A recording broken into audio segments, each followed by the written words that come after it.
Wow! Yummy! Masarap ah. Crunchy. At masarap. Ang sarap. Sulit to for its price.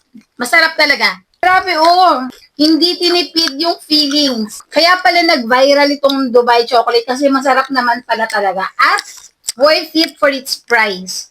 Ito yung viral na Dubai chocolate. Pistachio chocolate crunch. So, itry natin. Actually, ang tagal ko nang gustong makatikim nito. Wow! O, bago nga pala namin to i-open, nilagay namin siya sa ref overnight.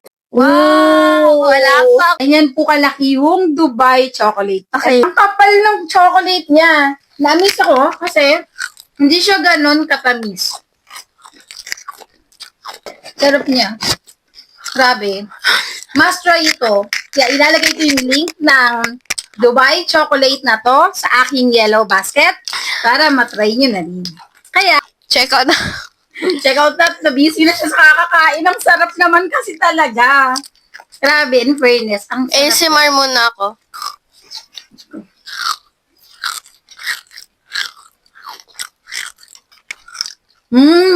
Hindi ganun katamis. Saktong-sakto yung lasa niya. Hindi siya magano katamis, pero masarap.